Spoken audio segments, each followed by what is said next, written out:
Buenas compañeros. Álvarez Ligerón. Muy bien.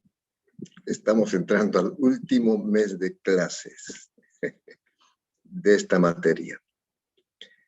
El primer parcial tomamos de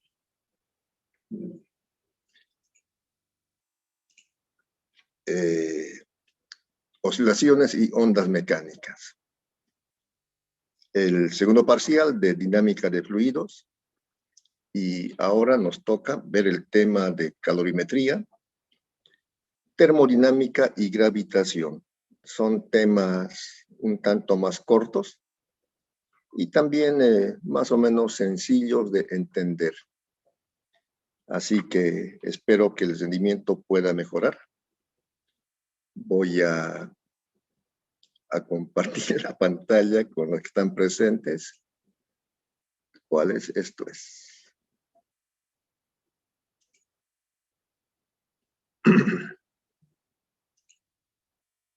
Bueno.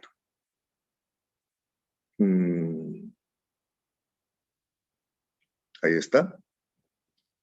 Vamos a ampliar la imagen así. ¿Cuál es la pregunta del más bajo nivel de conocimiento? ¿Alguien se acuerda? ¿Qué es ingeniero? Muy bien. Son los participantes son alumnos excelentes.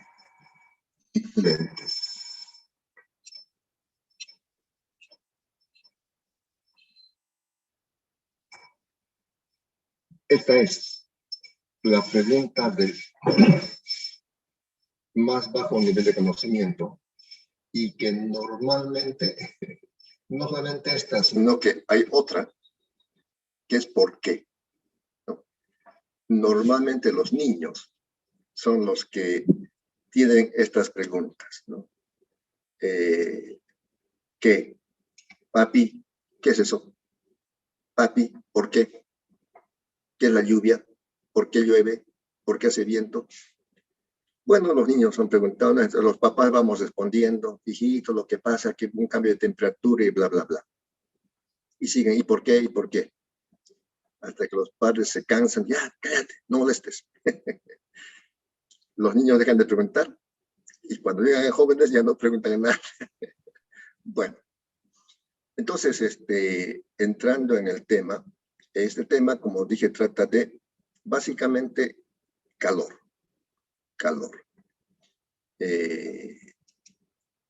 Esto es calor. Y la primera pregunta, por supuesto, sería, ¿y qué es el calor? Bueno, aquí también está calor. ¿Y por qué calorimetría? Metría viene de metro, de medir, o sea, la medida del calor. Entonces, ¿vamos a medir el calor? ¿El calor vamos a medir? Sí. ¿Y qué más? Por supuesto, estudiar. Esta gráfica yo la he copiado de algún lado. Yo hubiera preferido poner interpretar antes que estudiar, pero es lo mismo. Estudiar el calor. ¿Qué formas de calor hay? ¿Cómo se clasifica el calor? ¿En qué se mide el calor? ¿En qué otras formas de energía se transforma el calor? ¿Para qué es útil el calor? Y si no hubiera calor, ¿qué hacemos? Nos morimos congelados, ¿no? Entonces, eso es. Así que vamos a ver, por una parte, vamos a ver lo que es el calor latente, que es todo esto.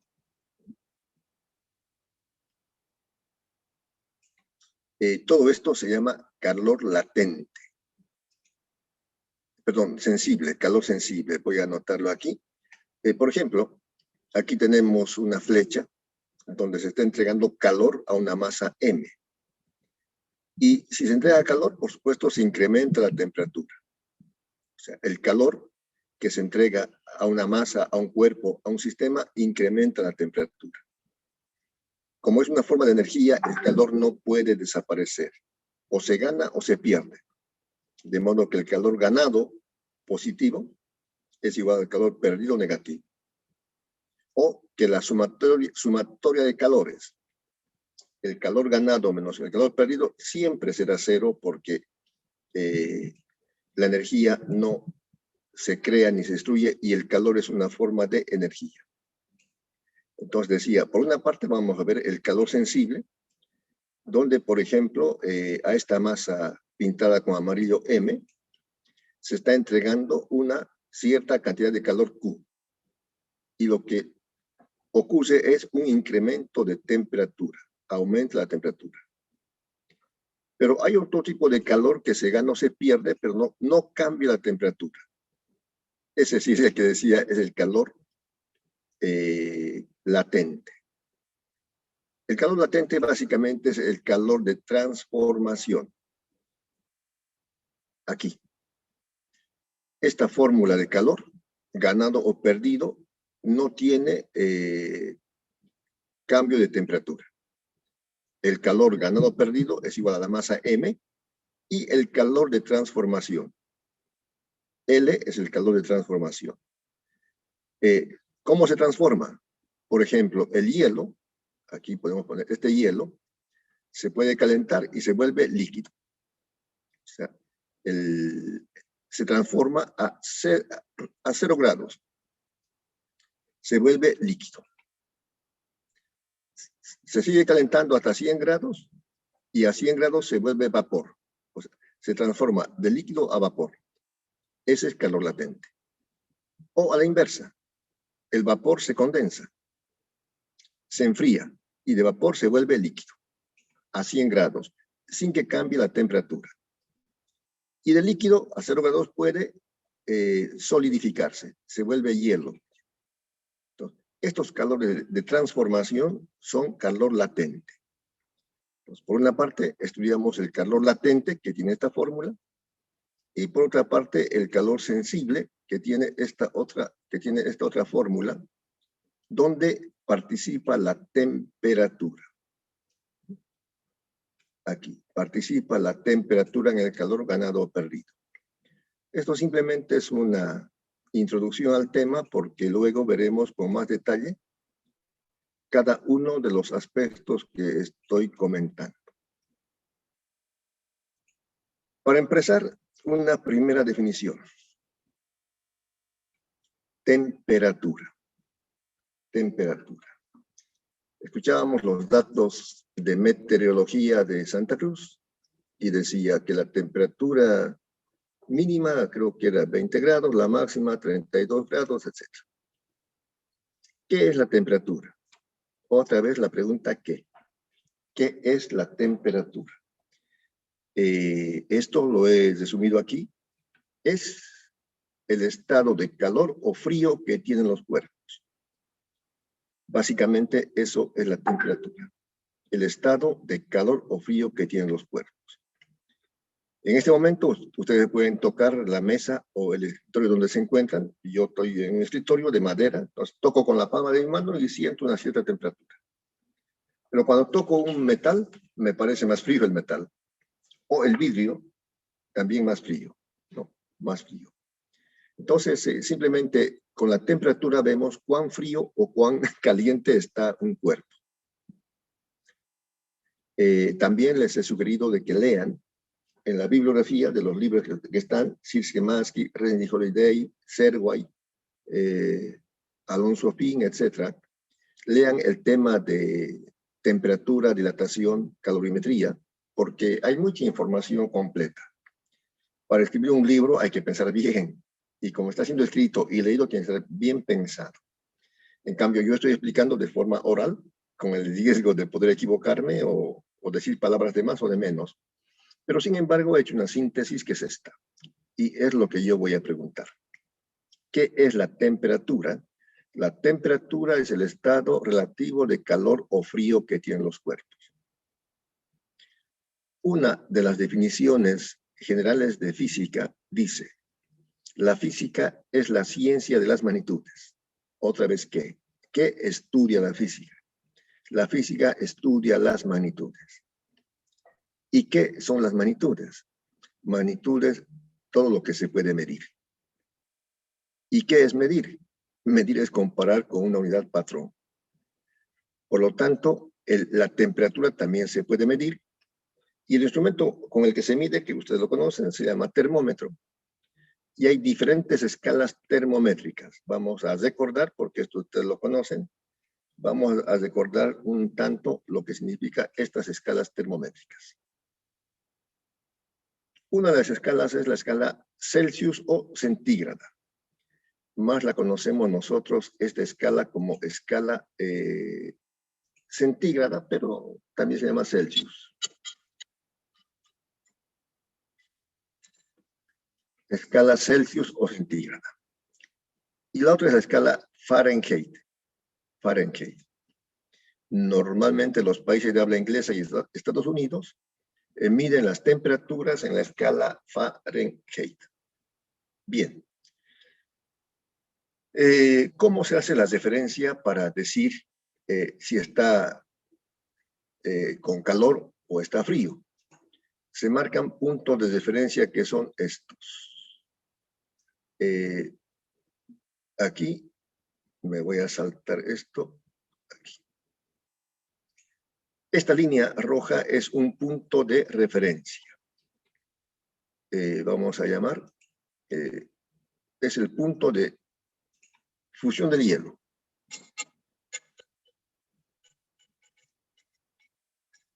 El hielo.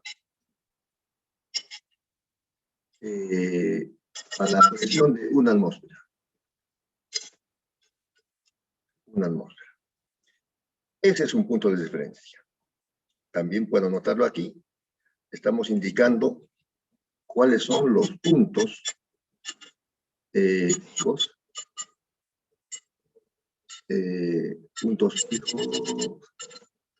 de referencia. O sea, referido a qué estamos considerando. Como acabo de indicar, el primer punto de referencia es el punto de fusión del hielo. El mercurio del tubo capilar se estabiliza aquí. Y ahí se marca 0 grados centígrados en la escala centígrada o Celsius. 0 grados centígrados. Y en la escala Fahrenheit, ese mismo punto de fusión del hielo se lo marca como 0 grados Fahrenheit. Entonces, estos son uno de los puntos fijos de referencia para decir está frío o está caliente. En la escala Fahrenheit, el punto de fusión del hielo es de 32 grados Fahrenheit. En la escala centígrada, el punto de fusión del hielo es a 0 grados centígrados. El otro punto fijo de referencia es el punto de ebullición del agua. Aquí. Vamos a saltarlo. Ahí. Este punto de referencia es el punto de ebullición del agua.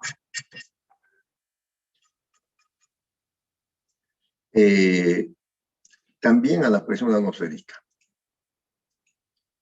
También a una atmósfera, a la presión atmosférica. Entonces, imagínense que, entre paréntesis, bueno, yo todavía soy casado, y con el tema de la pandemia hay que tomar ciertas previsiones y cuidados. Lógicamente, salir con barbijo, desinfectarse las manos, los zapatos, etc. Y otras recomendaciones son también hacer estos que se llaman baos, estas respiraciones o aspiraciones de eucalipto con jengibre, no sé qué otros insumos. Y justamente se recomienda que uno se pone en un recipiente hojas de eucalipto con esto que estoy indicando, que ustedes lo saben también, no sé qué insumos, jengibre, no sé qué más, y se lo hace hervir. Cuando esté hirviendo el agua, entonces está en el punto de ebullición, el punto de ebullición. Yo les comentaba esto porque justamente mi esposa me llamó, tienes que hacer los baos. o sea, taparse con una toalla y respirar ese vapor de eucalipto y jengibre que entra a las fosas nasales y por la boca, por la nariz. Pero el agua está hirviendo, está en su ebullición. Como le dije, mi esposa me dijo, tienes que hacer esto para que estemos bien. Como yo soy fácil, hago caso y tengo que hacer 2 veces por día, por lo menos unas 3 veces por semana. Bueno, el punto de ebullición del agua, 100 grados centígrados en la escala centígrada. O sea, por eso decimos el agua hierve a 100 grados centígrados. Ese punto, como referencia, se marca 100 grados centígrados. Y en la escala Fahrenheit son 212 grados Fahrenheit.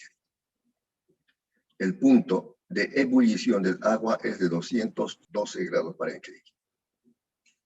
Ahora, en la escala centígrada, por ejemplo, esos puntos de referencia se dividen en 100 partes y cada partecita se llama grado. Este punto de ebullición del agua y el punto de fusión del hielo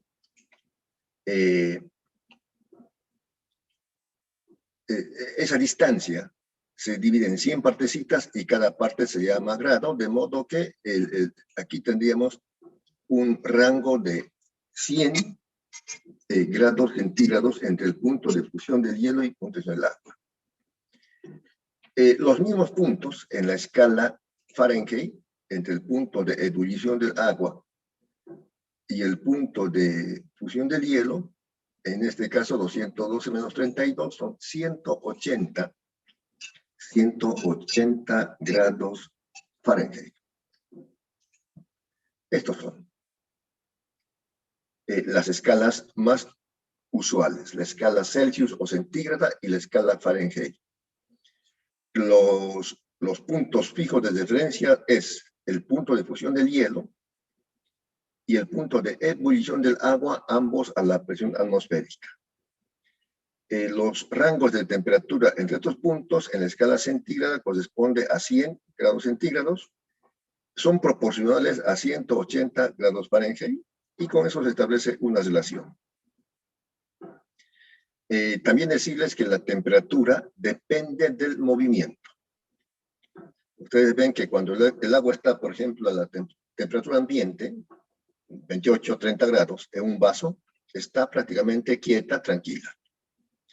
Pero cuando está hirviendo, el agua, las moléculas están a borbotones, agitadas, porque a mayor movimiento, mayor temperatura.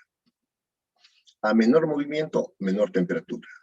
En el hielo, prácticamente las moléculas de agua están casi inmóviles. ¿Cuál será la temperatura más baja que se conoce? ¿Hasta cuánto podrá llegarse? Aquí ya está la respuesta. En la escala centígrada, la temperatura más baja conocida es de menos 273 grados centígrados. Esta es la temperatura más baja conocida a la fecha. Y en la escala Fahrenheit, esa temperatura corresponde a menos 400 grados Fahrenheit. Son las temperaturas más bajas conocidas. Más no hay, eso es. Entonces alguien diría, bueno, entonces si esta es la temperatura más baja, ¿por qué no hablar con relación a eso? Claro que se puede. Entonces esto sería 0, que se marque otra escala. Esto sería 0 grados, pero ya no centígrados, sino Kelvin. Y aquí, similarmente, tendríamos también 0 grados Rankines. Estas son las escalas. La correspondiente a la Fahrenheit, lo voy a anotar aquí, es la escala Rankine o Rankine. Esta es la escala. Y en la escala centígrada es la Kelvin. La Kelvin. Se llaman escalas absolutas porque de momento esas son las temperaturas más bajas conocidas. Entonces, la temperatura Kelvin será igual a la Kelvin será igual a la centígrada más 273. ¿Alguna pregunta aquí sobre las escalas termométricas?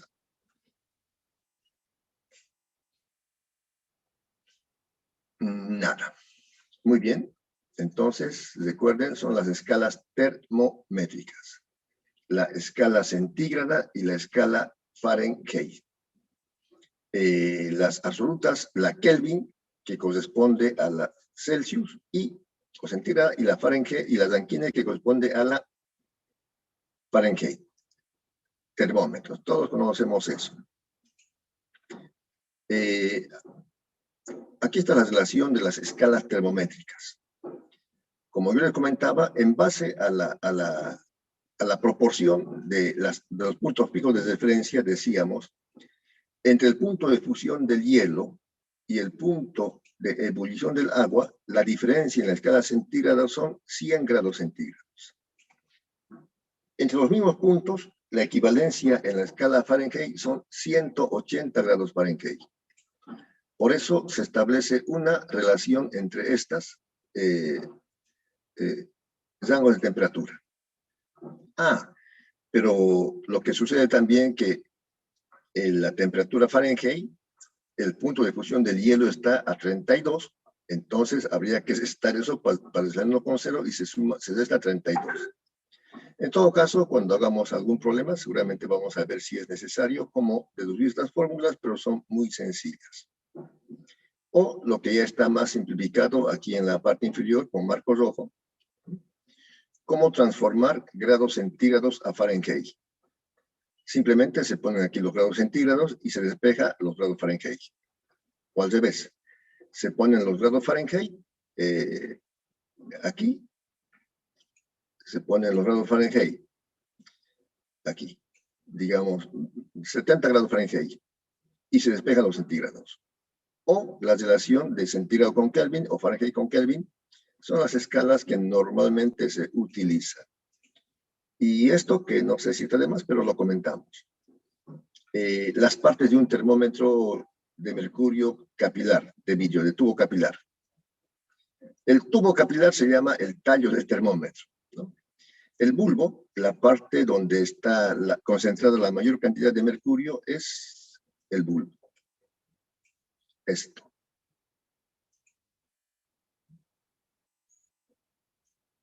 El bulbo, la parte donde está la mayor cantidad de mercurio. El mercurio es esta mancha negra, está aquí, bueno, el mercurio es plomo, a veces se lo pinta con rojo. La escala numérica, que está aquí, como ya indiqué, entre 0 y 100, los puntos de referencia entre 0 y 100, en este caso, sería la escala numérica que se pone para el termómetro. Y la graduación, cada partecita se llama grado centígrado, o en el caso de los Fahrenheit, la escala es de 180 y se llama también grado Fahrenheit. Muy bien, continuamos entonces con algunas clases de termómetros. Esta foto nos es muy familiar. Ahora, antes de la pandemia, muy poco. De que existía, pero muy poco. Uno de los síntomas de COVID es la temperatura. Normalmente la temperatura humana tiene que estar en más o menos 36 grados, hasta 37 grados como máximo. Si está más de 37, es un síntoma de COVID. El año pasado yo estaba en un supermercado y delante mío hay una señora y le miro la temperatura hacia la frente. Y por supuesto que era más de 37. No la dejaron entrar porque teóricamente esa señora estaba con síntomas de COVID, quizá tenía COVID, y podía contagiar a la gente que está haciendo sus compras en el supermercado, o en los bancos o en la farmacia. Ahora sí, lo que se ha decidido es procurar no hacerse medir la temperatura en la frente, porque como aquí son rayos infrarrojos que pueden dañar de alguna manera el cerebro, y por ese motivo se sugiere ahora no hacerse medir la temperatura en la frente, sí en la palma. Ahora uno va al supermercado o donde fuere, y en esta parte de la mano, sea adelante o atrás, ahí sí mide la temperatura. Eso simplemente como un comentario. Están los termómetros de vidrio capilares que conocemos, hay termómetros metálicos, hay termómetros digitales también que algunos tienen, o a distancia, ¿no? Que miden con una especie de escala, etc. Pero hay una variedad de termómetros que se encuentran en el mercado. Hablando de calor y temperatura, uno de los fenómenos que también suele producirse es la dilatación. La primera definición que hemos visto es que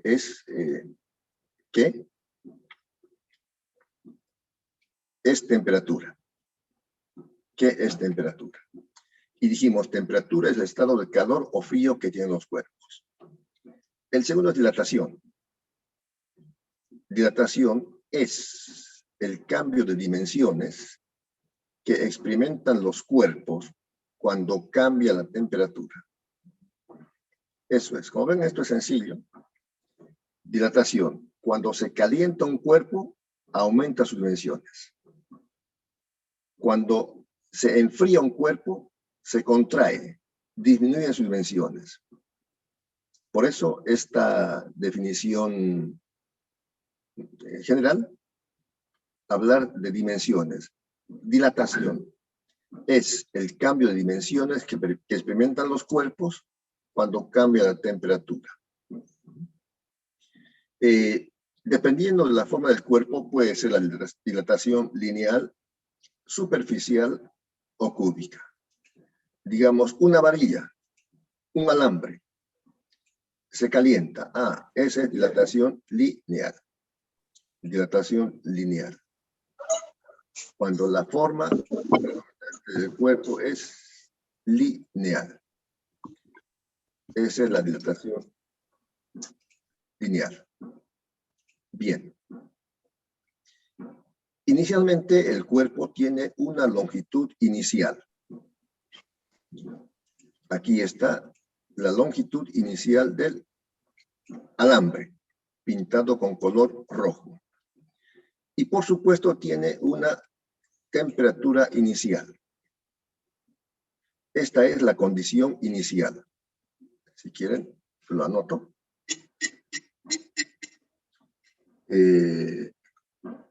Condición inicial.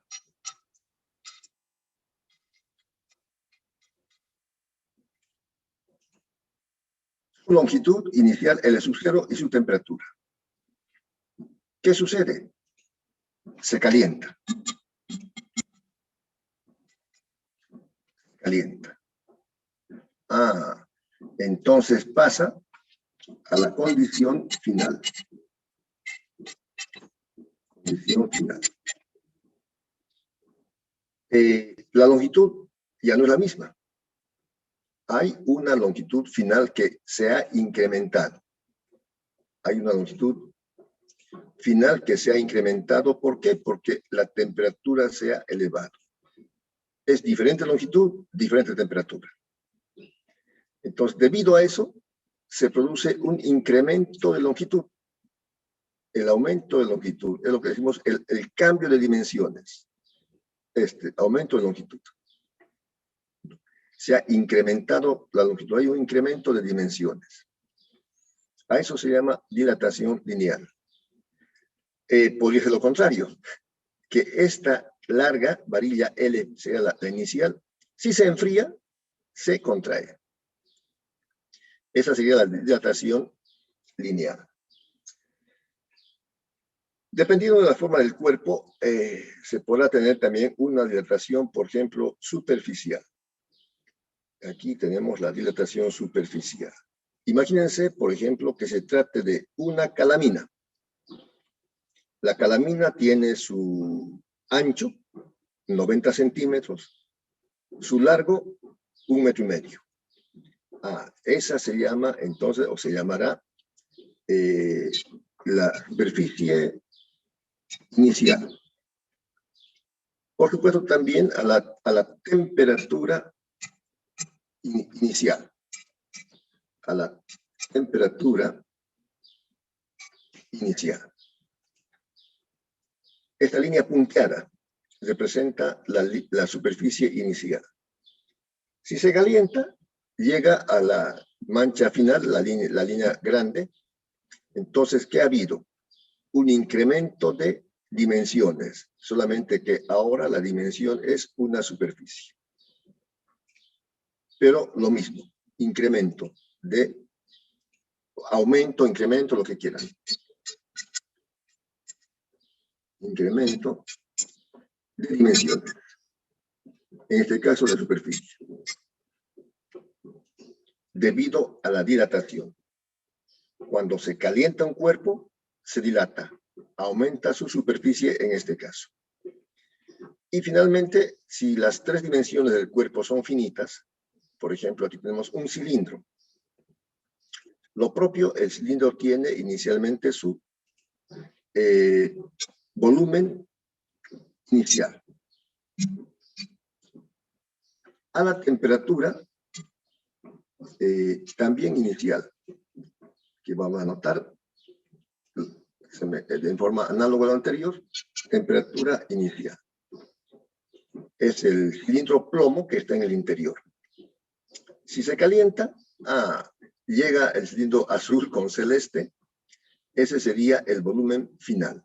Se ha incrementado el volumen hasta llegar al volumen final B. Si quieren ponemos BF, no hay problema. Volumen final. ¿Qué ha ocurrido? Un aumento de dimensiones, en este caso aumento de volumen. Eso es dilatación. Dilatación. Cuando aumenta la temperatura, aumentan sus dimensiones. Ese aumento de dimensiones puede ser lineal, si la forma del cuerpo es lineal, superficial, si la forma del cuerpo es superficial, o volumétrica, si la forma del cuerpo es volumétrica, o cúbica. Son las tres formas de dilatación. En el examen del tercer parcial, con seguridad, habrá un problemita de dilatación, que no son complicados, son más simples que la de hidrodinámica, los problemas, porque las fórmulas son mucho más sencillas. Pero hay que saber el concepto y hay que saber interpretarlo. ¿Alguna pregunta sobre dilatación?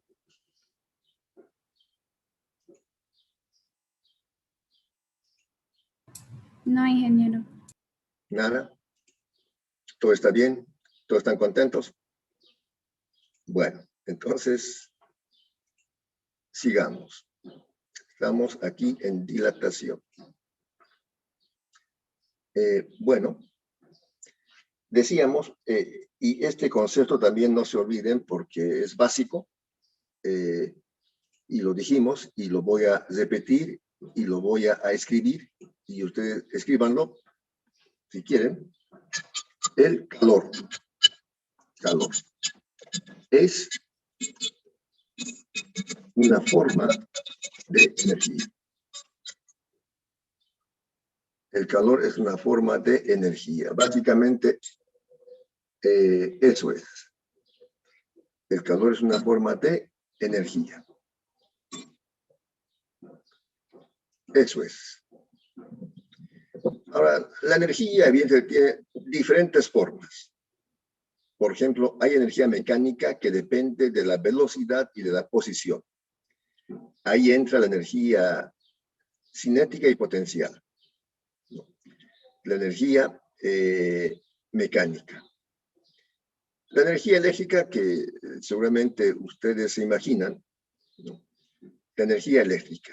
En este momento, por ejemplo, yo entré a este ambiente de mi casa, entonces lo primero que hice fue accionar el interruptor, donde la energía eléctrica se ha transformado en energía luminosa.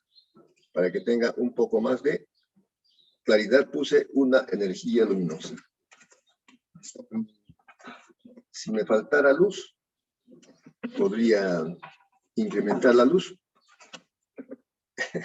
con esto. A ver si se puede. Ve ahí. La energía eléctrica se está transformando en energía luminosa, pero bueno. Otra forma de energía es la energía térmica. La energía térmica es muy importante y se está utilizando bastante, por ejemplo, el calor solar. Si el calor es una forma de energía y nos llega calor del solar gratis, la tecnología empieza a pensar cómo utilizar y transformar esa energía térmica en otra forma de energía, en energía mecánica, por ejemplo, en una licuadora, en un ventilador.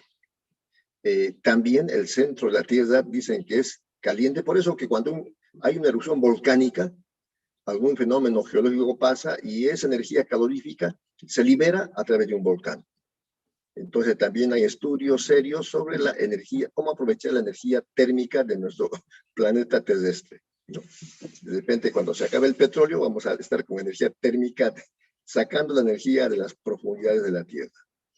La energía luminosa, que lo comentamos, justamente sirve para ver los objetos y las sombras, porque la luz no se ve.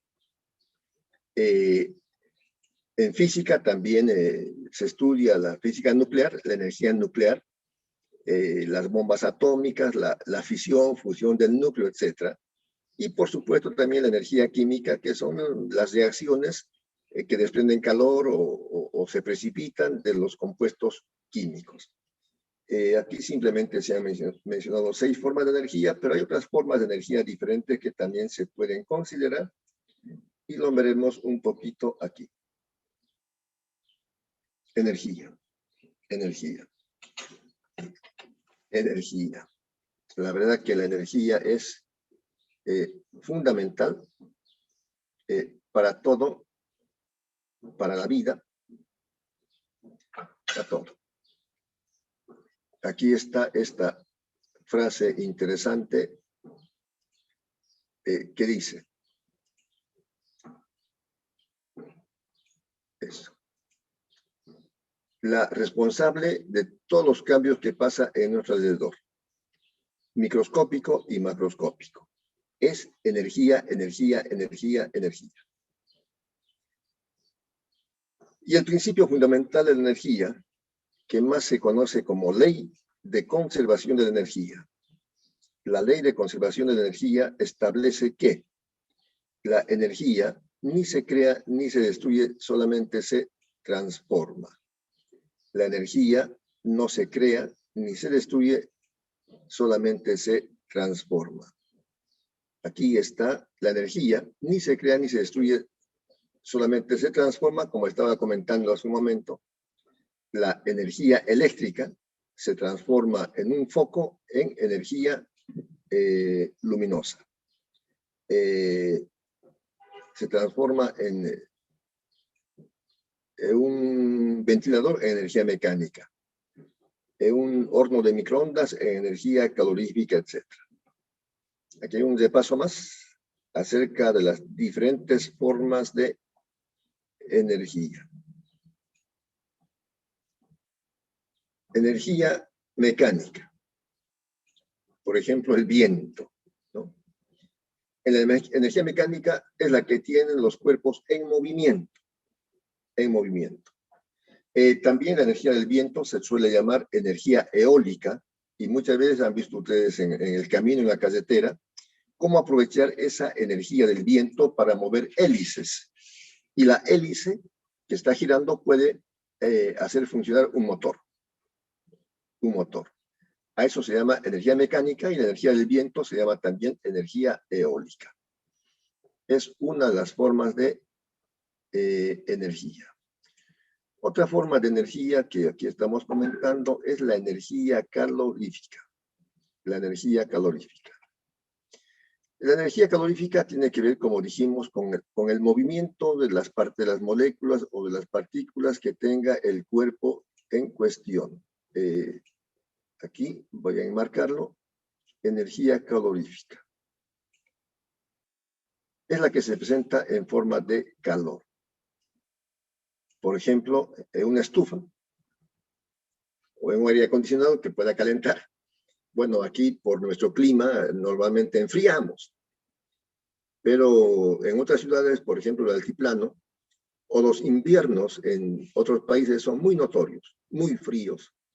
Hemos visto a fin de año las fotos de Europa, de España, de Alemania, nevadas increíbles. Magnética. Entonces ellos ponen estufas inclusive en el piso.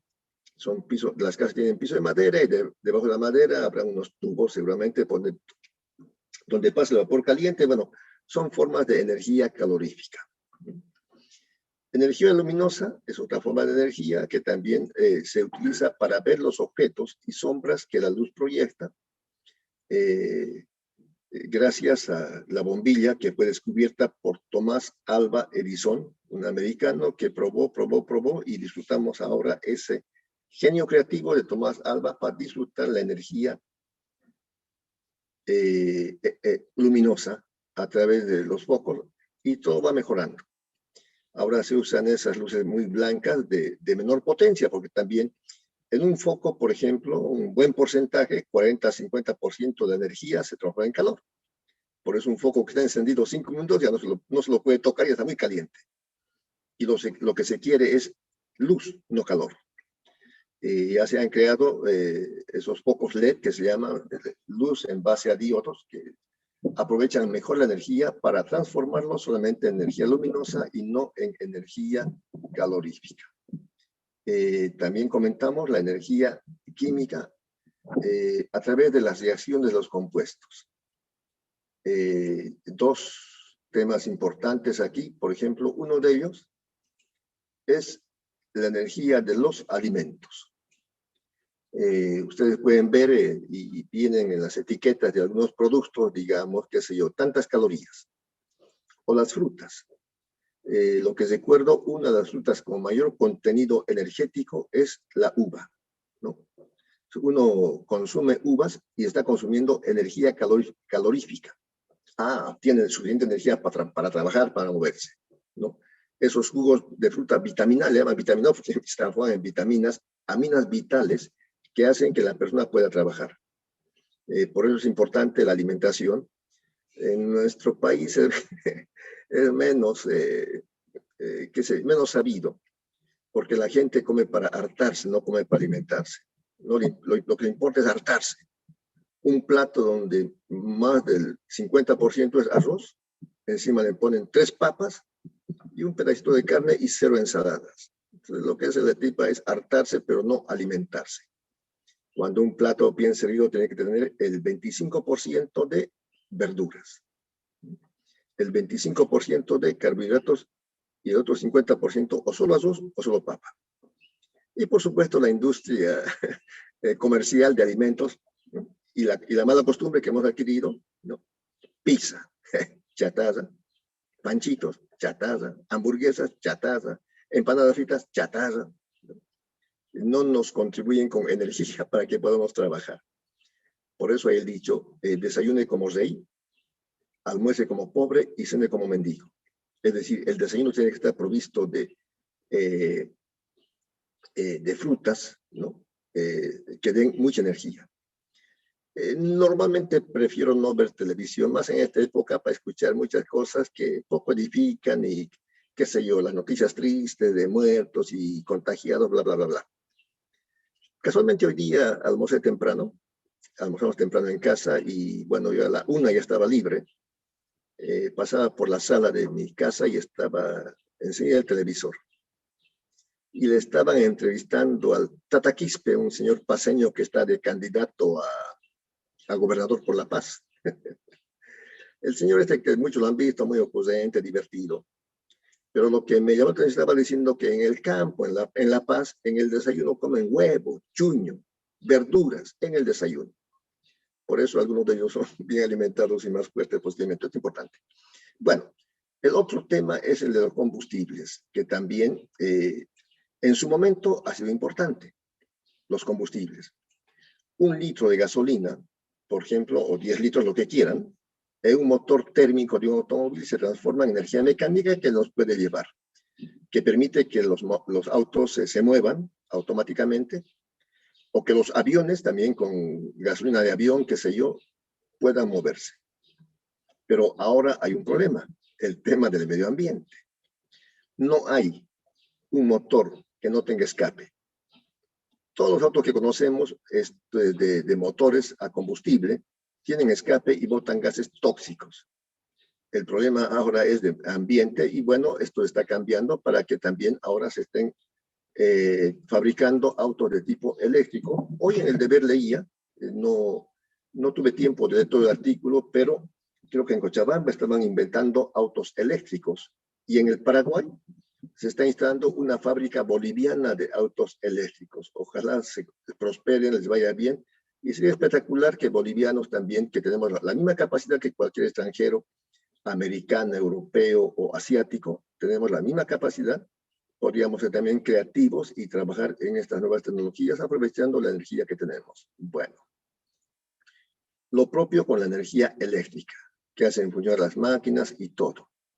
Y estamos tan acostumbrados a la energía eléctrica que un día que nos corta la energía eléctrica ya no sabemos qué hacer. Durante la pandemia, hace una mañana, el vecino y yo también tengo mi portón eléctrico de garaje, pero la puerta de personas no es eléctrica, yo podía salir. Y cuando salí, el vecino no sabía qué hacer porque hubo corte de luz y no sabía cómo abrir su portón eléctrico. Ahora, cuando hay cortes eléctricos, bueno, la verdad sufrimos. La energía sonora, que tiene que ver con los sonidos, y a quien no le gusta la música, bueno, es otra forma de energía. Así que solamente para un poco recordar, informarse de las formas de energía que tenemos. Decía hace un momento, ¿la luz se ve o no se ve? La luz no se ve. Imagínense que yo en este momento estoy con luz. Usted está bien, en su casa estarán con luz. Yo veo un escritorio donde está mi computadora. Al frente veo un estante, tengo un par de libros, una impresora. Es lo que veo. Pero la luz no veo. Imagínense, ustedes están viendo en su casa lo que tienen.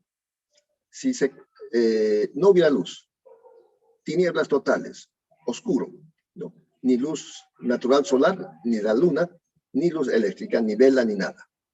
No veríamos nada. No veríamos el escritorio, no veríamos la impresora, no veríamos los libros, no veríamos nada.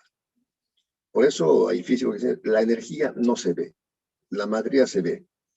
Y este texto que he copiado aquí, que escribió Pablo, que ningún físico ha hecho una declaración tan interesante, dice, por la fe entendemos haber sido constituido el universo, por la palabra de Dios, de modo que lo que se ve fue hecho de lo que no se veía. Digo yo, la luz no se ve, se ven los objetos. La energía no se ve. Entonces, lo que se ve fue hecho de lo que no se veía. Ahora, evidentemente, no voy a comentar mucho este tema. Aquí tengo una foto del sistema solar, el Sol, los planetas. Hay las teorías que dicen que hubo una vez, hace muchos miles de años, una gran explosión, el Big Bang, y de esa gran explosión se han ordenado los planetas. El Sol habrá dicho, yo me coloco al centro porque tengo mucha calor. Y los demás planetas, bueno, nosotros vamos a girar en torno a vos para que no nos enfriemos. Y la Tierra habrá dicho, bueno, yo no me pongo de primero porque me quemo, de segundo me hace calor, mejor de tercero. Y no voy de cuarto porque me enfrío y me muero con calor. Bueno, estoy imaginando nada más. Pero para mí es una teoría más poco creíble desde mi punto de vista. Yo me imagino, a ver, que yo me suba al último piso del Palacio de Justicia con una bolsa de 200 naranjas. Lo lanzo de arriba las naranjas y esperar que abajo lleguen todas ordenadas, en círculos concéntricos. Imposible, ¿no? Que de una explosión simple, que la Tierra decida dar una vuelta al Sol en 365 días y 6 horas por cientos y por miles de años, ¿no? Imposible. Hay un autor, se llama José Ingenieros, que ha escrito un libro también muy interesante, El hombre mediocre. En algún momento a los estudiantes también les pido que lean ese libro porque es muy interesante. Y este autor argentino, José Ingenieros, dijo una frase que a mí me pareció muy buena. Él dice, todos tienen fe, porque aquí en el texto estamos viendo por la fe, por la fe. Y decía José Ingenieros, todos tienen fe. Muchos tenemos fe en Dios, ahora más que antes.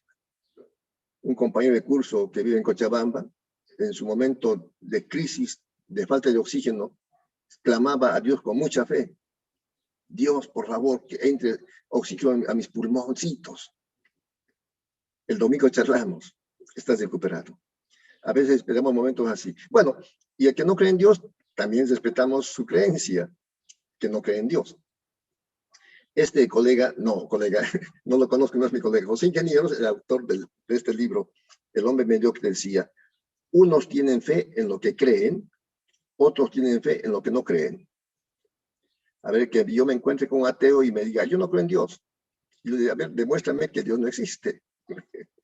Creo que es más difícil demostrar que Dios existe por lo que nos pasa, etcétera, etcétera. Bueno, este tema yo lo digo con mucho cuidado y con mucho respeto de las creencias que tienen todos. Para terminar esta partecita, yo he tenido y tengo amigos ateos, aún en la universidad. Buena gente, buena gente. Y le comento esto más, como yo enseño estos principios éticos que ustedes también están aprendiendo, hace unos 6, 7 años en las clases presenciales, yo hacía pasar al frente a 5 muchachos, hombres y mujeres, 5 o 6 muchachos. Y hacía las preguntas que ahora lo hago de forma virtual. Primero la parte física. A ver, por ejemplo, dígame de qué depende la dilatación.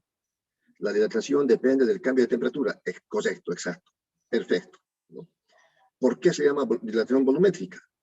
Porque las 3 dimensiones del cuerpo, ancho, largo y profundidad, son significativas. Correcto. Y después preguntaba los principios. Un joven ocurrente contestó bien la parte física.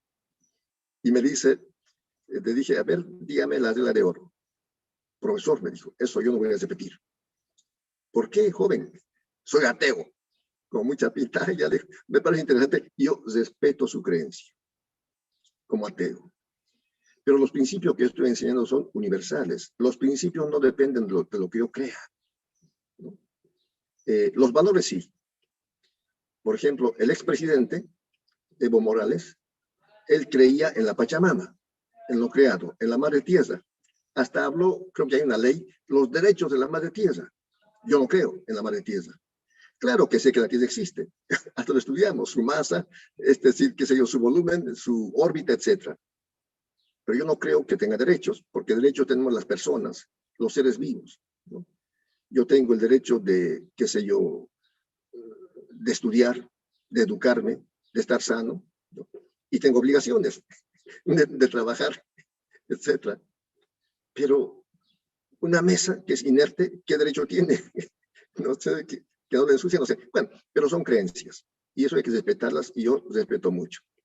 Y ese joven que me dijo, profesor, yo no voy a repetir estos principios, porque soy ateo, yo le expliqué, le dije, ¿sabe qué, joven?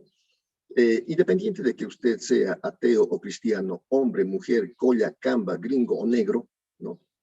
Este principio dice, trata a los demás como quiere ser tratado.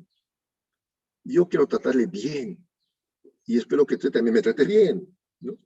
No porque sea ateo yo lo voy a aplazar a este ateo, no, eso es así. Ah, lo aplazaba, pues.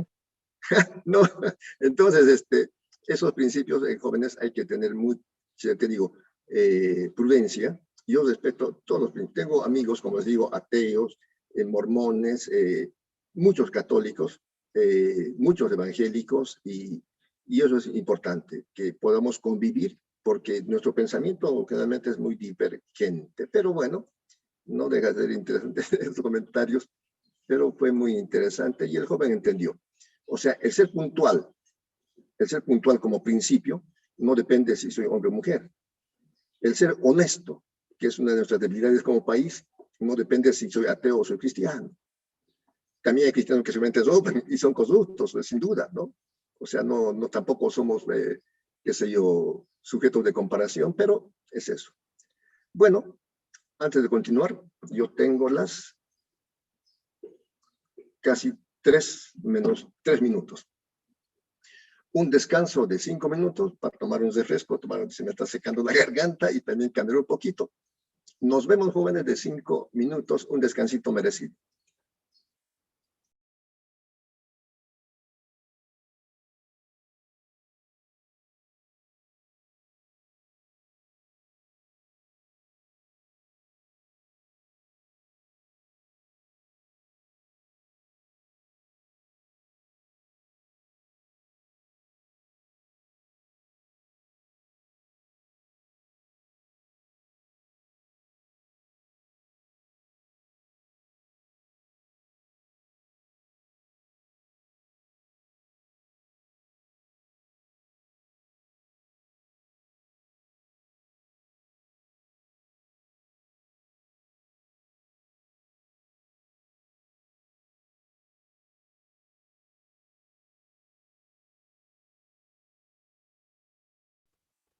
del joven que él me dijo que no había los principios.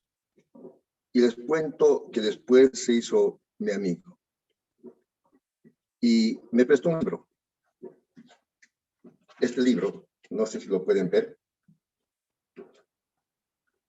¿Se ve? ¿Se lee algo?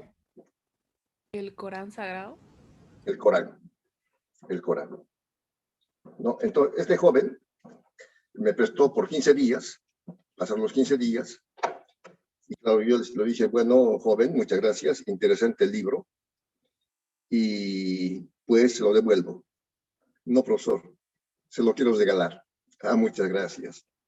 Y lo decidí, por supuesto, con gratitud, porque los libros no dejan de ser interesantes. Y el Corán, es un libro de la creencia musulmana. Entonces, es interesante, ¿no? Los hipócritas buscan cómo engañar a Dios, pero ellos no se engañan sino a sí mismos. Bueno, oh creyentes, no toméis jamás a los infieles como amigos en lugar de los creyentes. ¿Queréis dar a Dios una prueba evidente contra vosotros? Bueno, no voy a comentar más, pero no deja de ser interesante. También son creencias de tipo espiritual, pero son, como les diría, bastante extremas. Pero si alguien cree, yo respeto esa creencia. Ustedes han visto en la creencia musulmana, o sea, se sacrifican, se inmolan ellos mismos, digamos, por la fe que tienen, porque parece que es una acción, qué sé yo, divina, heroica, pero son creencias. Por eso yo prefiero simplemente ver algunos principios que sean más universales, generales, y lo demás, respetarlo. Así que por eso yo tengo una estima especial por la persona como persona, no por lo que crea. Ya les digo, tengo amigos ateos, musulmanes, mormones, de todo, y de eso se trata, ¿no? Yo no puedo obligar a que alguien piense como yo, y tampoco a mí me pueden obligar a que yo piense como ellos. Y Bolivia es un país tan interesante que se ha promulgado el anteaño pasado, con Evo Morales, la ley de la libertad religiosa. Es muy interesante. O sea, uno tiene libertad religiosa en Bolivia de creer lo que crea, de creer en Dios, creer, qué sé yo, en los ancestros, creer en el sol, en el Inti, en el lucero de la mañana de Samaipata, o creer en lo que quiera, y lo importante es convivir bien, y de eso se trata, por eso que estamos bien. Bueno, sigamos entonces con lo que nos toca. Bien. Decíamos que el calor es una forma de energía y es importante saber en qué se mide, en qué se mide, en qué se mide. Entonces, porque la física es la ciencia de las magnitudes y estudia todo lo que se puede medir. Todo lo que se puede medir. Entonces, más que calor, lo que se mide es la cantidad de calor. La cantidad de calor. Y la cantidad de calor se mide en calorías, kilocalorías o BTU. Esto es bastante sencillo, voy a procurar explicarlo con la mayor claridad posible. Tenemos aquí un recipiente que contiene 1 gramo de agua. Lo voy a enmarcar. Aquí está este recipiente que contiene 1 gramo de agua. Anoto. Agua. 1 gramo de agua. A este recipiente que contiene 1 gramo de agua se le suministra una cantidad de calor. Voy a dibujar esta flechita y decir que se le entrega una cantidad de calor que normalmente se representa por la letra Q mayúscula. Y ese calor va a ser de 1 caloría. Prefiero minúscula. 1 caloría. Cuando entrega una cantidad de calor de 1 caloría a 1 gramo de agua, sucede un fenómeno físico. Aumenta la temperatura. ¿En cuánto aumenta? Aumenta en 1 grado centígrado. Aumenta la temperatura en 1 grado centígrado. Estaba a 20 grados, teóricamente pasa a 21. Eso es. Entonces la pregunta sería, ¿qué es una caloría? Primeramente, una caloría es la unidad de cantidad de calor. Una caloría es la unidad de cantidad de calor. ¿Y cómo se define? Una caloría. Voy a seguir aquí leyendo de abajo para arriba. Con este cursor, una caloría es la cantidad de calor Q que entregado, la flechita, entregado a 1 gramo de agua, eleva la temperatura en 1 grado centígrado. Eso es. Como ven, es sencillo. Voy a repetir. Empezando aquí en la parte inferior. Una caloría es la cantidad de calor Q que entregado la flechita a 1 gramo de agua, eleva su temperatura en 1 grado centígrado. Una vez más, una caloría es la cantidad de calor que entregado a 1 gramo de agua, eleva la temperatura en 1 grado centígrado.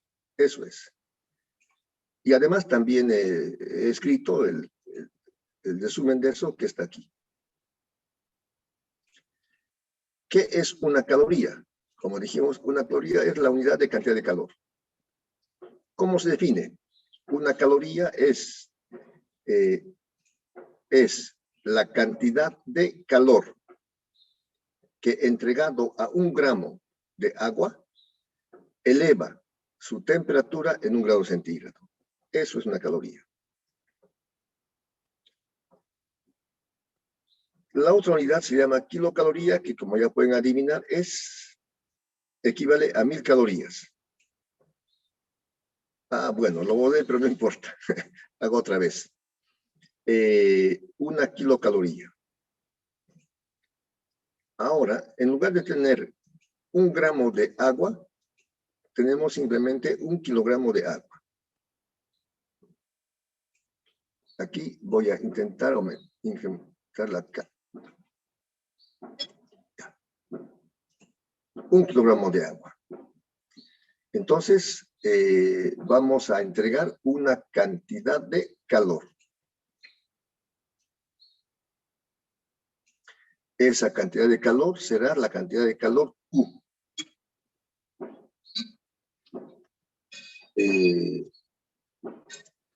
Una kilocaloría.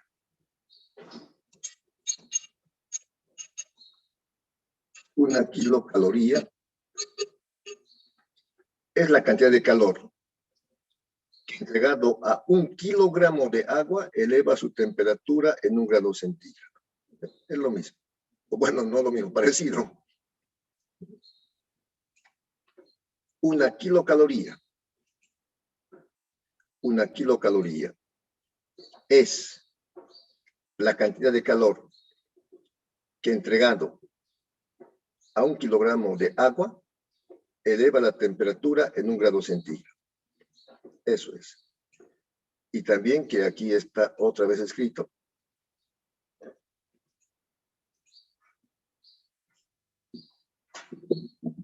Una kilocaloría es la cantidad de calor que entregado a 1 kilogramo de agua eleva su temperatura 1 grado centígrado. La única diferencia es que en la caloría es gramo y en la kilocaloría es kilogramo. Nada más. Es lo mismo. Y la otra unidad finalmente que se usa, por ejemplo, en los aires acondicionados, se llama BTU. Unidades térmicas británicas. BTU. British Thermical Units. Unidades térmicas británicas. Entonces, ahora tenemos ya no caloría, tendríamos BTU. Es cantidad de calor. Cantidad de calor. A ver, eso es. Un BTU.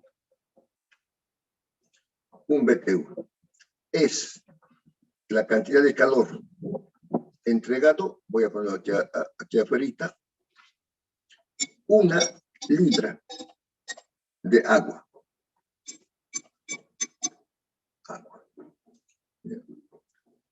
Eleva la temperatura en 1 grado Fahrenheit. Entonces, la idea es la misma. Ya. 1 BTU, unidad térmica británica. 1 BTU es la cantidad de calor que entregado a 1 libra de agua eleva la temperatura 1 grado Fahrenheit. Ya no gramo. Ya no gramo. 1 BTU es la cantidad de calor que entregado a 1 libra de agua eleva su temperatura 1 grado Fahrenheit. Estas son las 3 unidades más usuales de la cantidad de calor. Como ven, la diferencia es simplemente en el BTU, que no es kilogramo ni gramo, es libra. Y se eleva 1 grado Fahrenheit. 1 grado Fahrenheit. Eso es. ¿Alguna pregunta, juventud? Divino tesoro. Hasta aquí.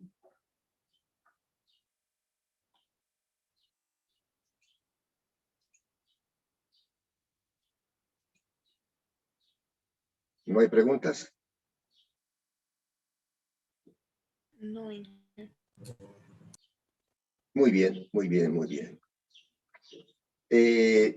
Ahora, quisiera por si acaso, si no hay del tema, quizás de la materia, u otra pregunta que quieran en este momento hacerla para que yo pueda responder. Sí, dígame.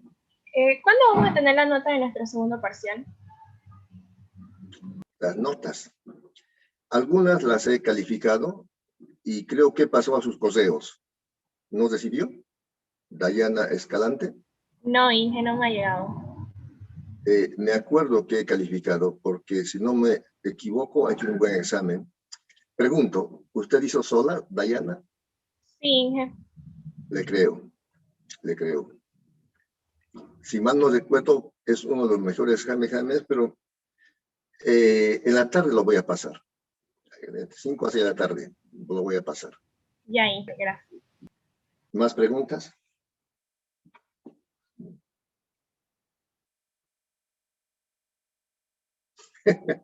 Son muchachos inteligentes, todo entienden, nada pregunta. ¿Nadie más pregunta? Ingeniero, disculpe, más que todo es una curiosidad. ¿Dijo el libro El nombre de Dios? Ah, ¿esto es el que mostré? No, dijo que usted había leído un libro que se llamaba algo así. Ah, no. El hombre mediocre. Ya, El hombre mediocre. Es un libro bastante difícil de leer. ¿Han leído ustedes, por ejemplo, a ver cuál? Sálvese quien pueda, La vaca, basta de historias. Uno lee rápido. Pero ese libro, El hombre mediocre, es muy interesante. Habla del hombre mediocre y el hombre superior. Y habla de valores e ideales. Y claro, la intención es que seamos hombres y mujeres superiores, ¿no? No en la mediocridad de la indisciplina, la deslealtad, etc. Es un libro muy interesante, eso es. Ok, gracias. ¿Listo? Rose Angeli. ¿No hay preguntas? Si no hay preguntas, bueno, yo voy a hacer un breve comentario. Rose Angeli Ruth. ¿Por qué su apellido es de mujer? No sé. Claro, confunda, ¿no? Porque yo tengo una sobrina que se llama Ruth, pero de usted su apellido es Ruth. Y bueno, está bien, no hay problema de eso. Claro, su papá tiene la culpa. Había una pregunta, por ejemplo, hablando estrictamente, ¿qué pesa más, 1 kilo de plomo en el aire o 1 kilo de madera? ¿Qué puso usted? Ahí no leí bien y le puse ninguna, pero quería poner que era la madera respecto al empuje por el volumen que tiene la madera. Igual estaba mal. Igual estaba mal. Pesan lo mismo, ¿no, Inge? No No, pesa tampoco. lo mismo, el peso del plomo es más por el viento. Por favor, Dayana Escalante, explique a los compañeros por qué usted puso que el plomo pesa más. Por lo que es el viento, la pluma va a ser un poco más ligera que el plomo. Entonces, por eso el plomo pesa un poco más, pero es por el empuje del viento. Muy bien. Es otra respuesta, pero está bien. Claro, por eso yo me acordaba que Dayana Escalante sacó una buena nota y por eso me acordaba, pero bueno, está claro. Les explico un poquito.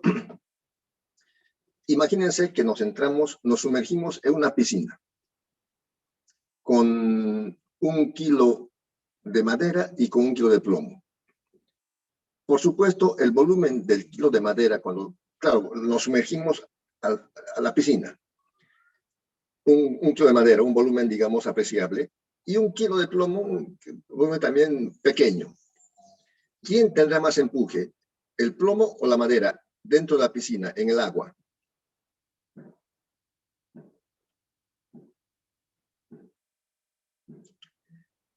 Más empuje va a tener la madera, porque el empuje es densidad de líquido, volumen de líquido por gravedad, y la madera desaloja más volumen de líquido. Por consiguiente, el peso aparente de la madera va a ser menor, y el peso aparente del plomo va a ser mayor cuando están sumergidos en agua. Ahora, la pregunta que yo hice, que están sumergidos no en agua, en aire, igual es un fluido. Y quizás voy a hacerlo en forma gráfica en la próxima clase para ver eso. Bueno, era una pregunta interesante de pensamiento, además valía 5 puntos nada más sobre el examen. Finalmente, yo quiero hacer un comentario para que ojalá no vuelvan a equivocarse. Sucede que muchos estudiantes no leen bien la prueba.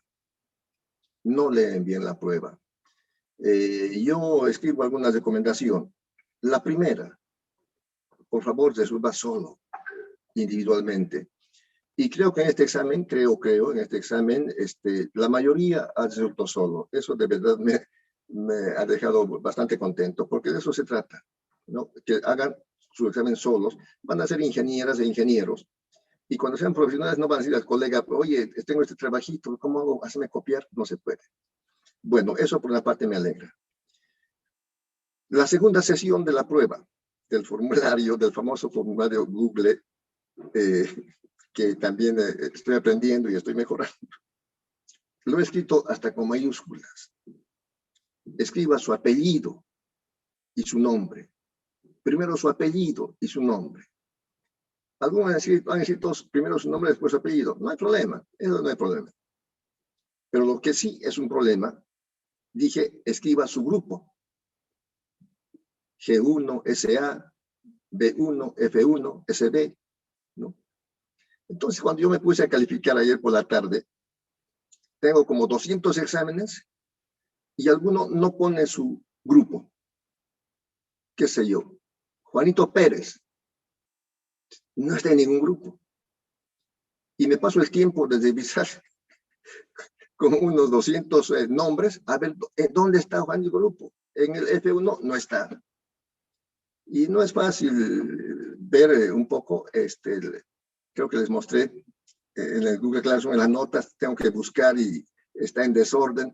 Quiero ordenarlo por apellido y algunos me salen, no, es complicadito. Entonces, he tenido que tomar una decisión un poco drástica esta vez para que aprendan, ¿no? Si alguno no puso su grupo, el tiempo que me ha costado ubicarle cuesta 10 puntos. Si sacó 40, le puse 30. Si sacó 25, le puse 15. Ustedes pueden revisar su examen y ya van a saber que tienen 10 puntos menos de lo que han sacado por no poner su grupo. Esto les digo, por supuesto, con todo el afecto, porque la intención mía no es que se aplacen. La intención es que aprendan y aprendan con buena calificación. De repente saco una fotografía por ahí y les mando al grupo para que lo vean, pero tampoco, no quiero decir quién, ¿no? Para que no digan, bueno. Pero esa es la información. Entonces, eso queda claro, por favor, lo voy a poner con más énfasis en el último parcial. Que pongan su grupo, porque lo que yo trato por lo menos es de ser lo más justo con todos. El primer parcial tomé en su horario a cada grupo y algunos se me han quejado, es que el examen del grupo F1 era más fácil, otros del grupo BI era más fácil y muchos han entrado al grupo BI y ya sabían las preguntas. Eso no me preocupa porque son evidentemente los mismos temas. Principio de Arquímedes para todos, ¿no? Solamente que puede variar la pregunta. No era la misma pregunta, evidentemente, pero de todo modo a veces la queja es queja. En el pasado, hace, qué sé yo, 15 años, 20 años, se tomaban exámenes de física multigrupo. Un sábado, todos los grupos de física 102 daban examen. Y a cada profesor le daban un grupo distinto. Yo calificaba preguntas de otro grupo que no era mi grupo. Y de mi grupo calificaba otro profesor. Eso un poquito garantizaba, uno, que todos los docentes avancen el 100% de la materia. Pero lamentablemente también hay docentes que no avanzaban toda la materia. Bueno, entonces yo por eso decidí tomar el examen en una sola fecha. Estuvo interesante y con las propias anécdotas que tenemos todos. Ahora, una cosa más quiero decirles. Si alguno, por si acaso, no pudo subir su examen, aunque yo les recomendé, practique, vea tutoriales, cómo subir imagen y PDF en un formulario Google y aprenda, algunos no han podido subir. Eso entiendo perfectamente. O otros, una situación más que digo, más fuera de control, se le cayó su internet. Uno me llamó de San Matías, profesor, estoy en San Matías, en mi pueblo se bajó la señal, ¿qué va a hacer? Yo le dije, por cualquier motivo que sea, porque se le bajó la señal, porque no pudo, porque se atrasó, los que no han dado el examen práctico van a tener una fecha recuperatoria por la misma nota en la primera semana de marzo.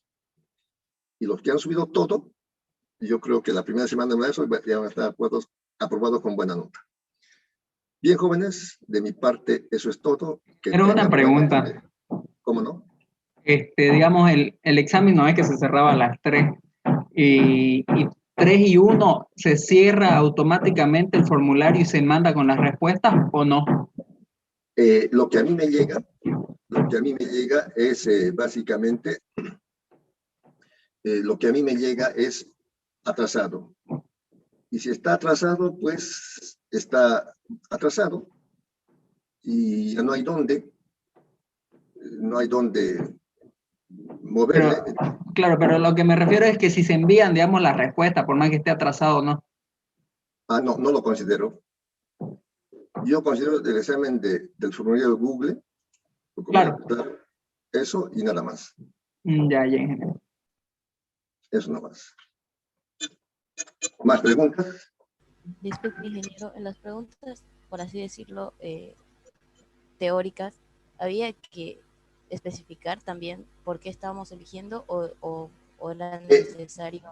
He tomado simplemente en cuenta la respuesta. Han habido diferentes explicaciones, como esta señorita que dijo por el viento y todo eso, que puede ser una respuesta, evidentemente puede ser una respuesta, pero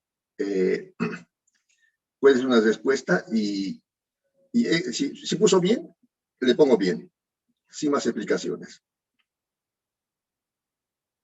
Si puso bien, le puse bien.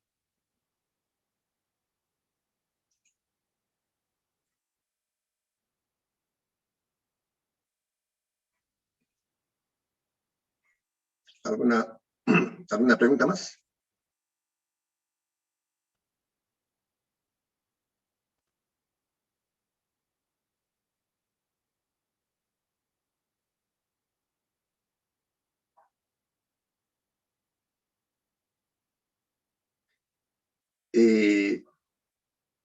Lo que no he hecho es pasar las notas al grupo, pero sí hay una opción, había una opción de...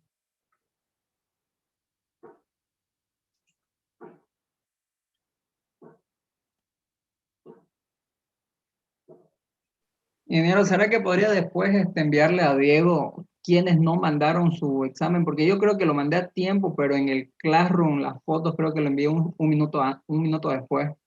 Si pudiera hacer eso, por favor. Quizás me sea un poco difícil, pero voy a intentarlo porque, como digo... Porque no estoy seguro si envié el formulario a tiempo o no. Eso es lo que no recuerdo. ¿No lo puede ver en el examen? ¿No lo puede ver?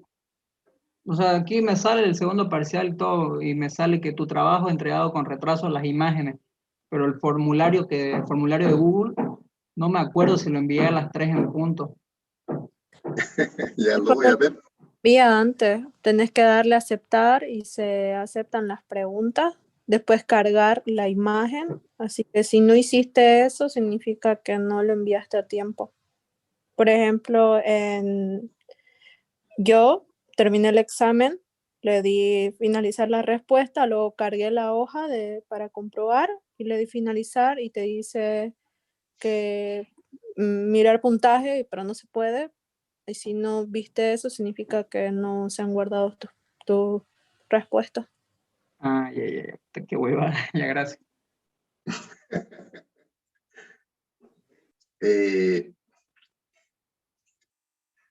A ver.